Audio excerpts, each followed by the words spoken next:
Hello, my name is Cassandra Johnson, and this is my PowerPoint presentation on the reading strategy that I chose, which is the Jigsaw method. It's a reading strategy that is used to improve comprehension and background knowledge. Before I go into the specifics of the strategy, I wanted to explain a little bit about why I chose this strategy. The population of students that I work with are inner city, well below the poverty line for the most part, and a significant amount, over 60%, are below grade level. And I've found over the years working with this population that a lot of it is due to a lack of background knowledge. They just don't have a lot of experience with the different topics that are covered in reading. So when we were tasked with this project to come up with a strategy to help our students, I thought, oh, I definitely want to do something to improve their background knowledge. And this is a strategy that I found and I thought would be very helpful with my students. And I actually implemented it about a week ago, and I'm planning on trying to do it as often as possible. Um, yeah, that's kind of the introduction into my presentation. And I also wanted to make a comment. This is the most technologically advanced thing I have experience ever doing. Usually my husband helps me with these things, but he's working tonight, and so I've just decided to be brave and try to do it on my own. So here goes nothing. Jigsaw, a reading strategy to improve comprehension and background knowledge. So, what exactly is Jigsaw? It encompasses so many things. It helps students with their comprehension, it helps them to build background knowledge, it helps them to build their confidence.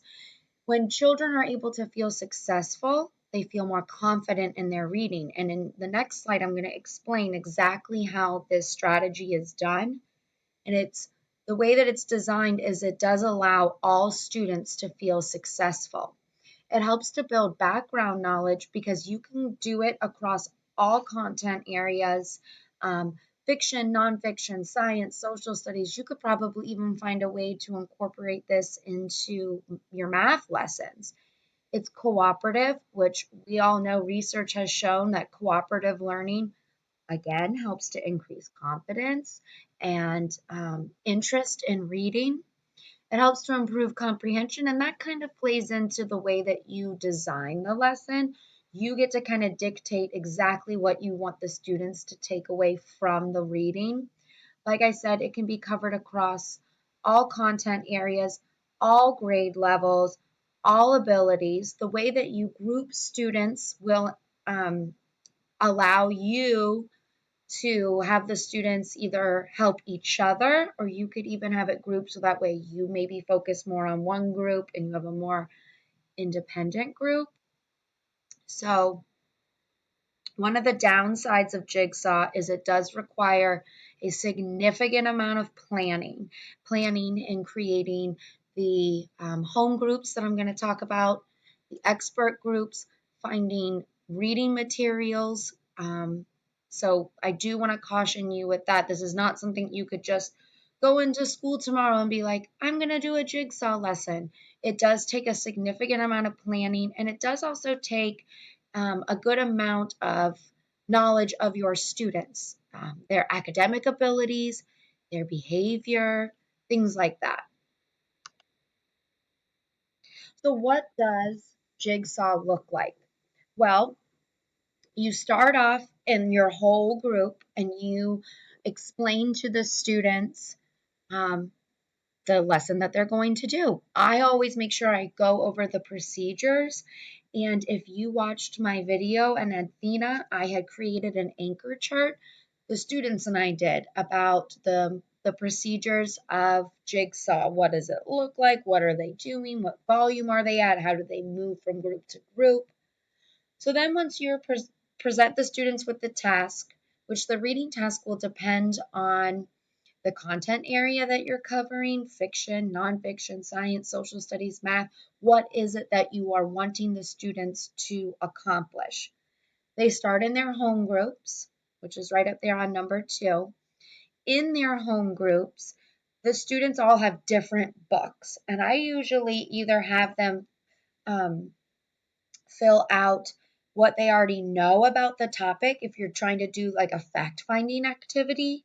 If you were doing it with a fiction text, I would probably just have them read their part of the text independently for a few minutes. Then step 3 is students move into their expert groups. These are groups where children are reading all the same text. Now, like I said, you could choose to have had them already read their selection prior to meeting with their expert groups. That's what they could do silently in their home groups. Or you can have them read together in their expert groups. The way that I make my expert groups, and I've only done this with like a fact finding task where I'm wanting them to gather facts about a specific topic, is I would put them basically by their fluency levels. So I take my students, I split the class in half, the top of the class goes with the bottom of the top of the class, and so forth and so on. But you could really do it any way that you like. I know I have 3 different classes that I teach English language arts to, and one of the classes I would have to group them based on behavior because they're all around the same academic levels, but we've got some behavior conflicts that might arise. So, after they've done their work in their expert group, whatever that task is, they go back to their home group and they share what they learn. I would have some sort of graphic organizer to help them keep track. So, when I did my fact finding activity, they did a KWL chart.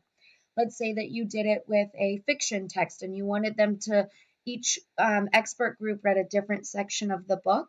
Maybe you wanted them to find the main idea of each section. So you would create a graphic organizer like that. Some of the resources that I have attached with this PowerPoint offer some websites that have some pre-made worksheets that you can use.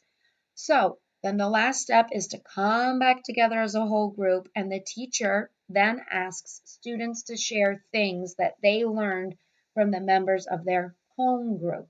This allows the teacher to see that they actually learned something from each other.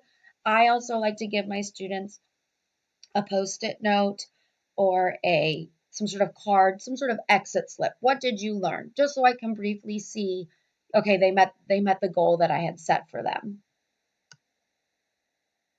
So if you wanted to see it in action, this is a great website. Here, let's click on it. I actually used this website with my students when I was getting ready to videotape them before I had even introduced them to the lesson. We came to this website and watched a video. And it brings it, and in the video, she's also kind of using it as a fact-finding task. So if you wanted to come to this website, you'd click right here and watch the lesson in action. I think it's a great website to use. Oops, sorry, got out of my slideshow. I also uploaded my Jigsaw lesson to Athena, so you are more than welcome to go there and see how it was done. I liked to kind of take different strategies and make them my own, and I think that this is a strategy that's very easy to do that. So you don't have to follow step 1, do this, step 2, do this, step 3. You can kind of make it your own and adapt it to your needs, your students' needs, their abilities, things like that. I think this lesson the strategy has a lot of flexibility. So what does the research say? Obviously, we can't just use a strategy because we like it and it's fun. There has to be some research. I actually found several peer-reviewed articles about how this was helpful for English language learners, and a lot of those articles talked about how it was beneficial to them because it builds their confidence because they are successful in these lessons.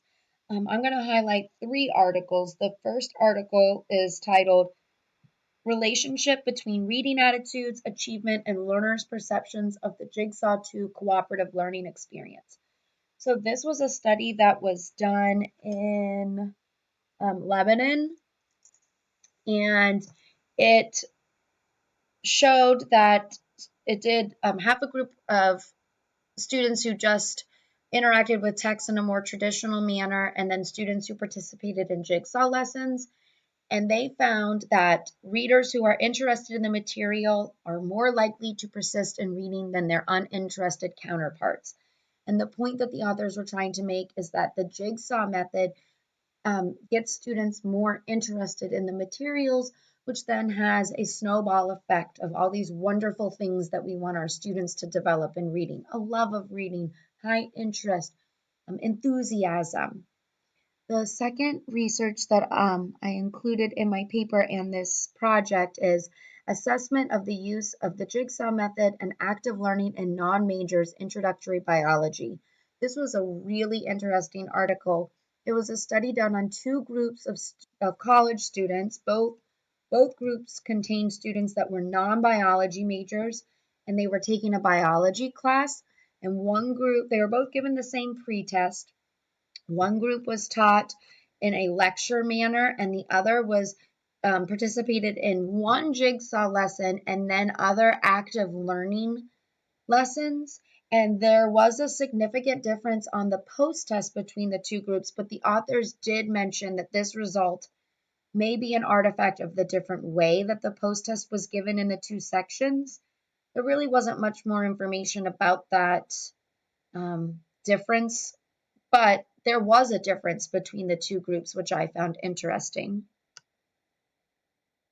This next article I read 3 times because I just loved everything Ruth Epstein had to say about the jigsaw method and cooperative learning. I felt like I found my soul sister in education. She said, the jigsaw reading technique maximizes the interactive basis of cooperative learning. The advantages of cooperative learning are that it increases students' independence, promotes peer teaching, can be used in multi-level classrooms, can be used in a variety of content areas. Oops.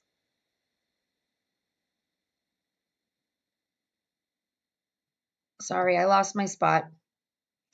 Used in a variety of content areas, can be adapted for use in all age groups, promotes individual and group responsibility, avoids dominance by one group member, creates peer acceptance and understanding, develops social skills, and aids in assessment.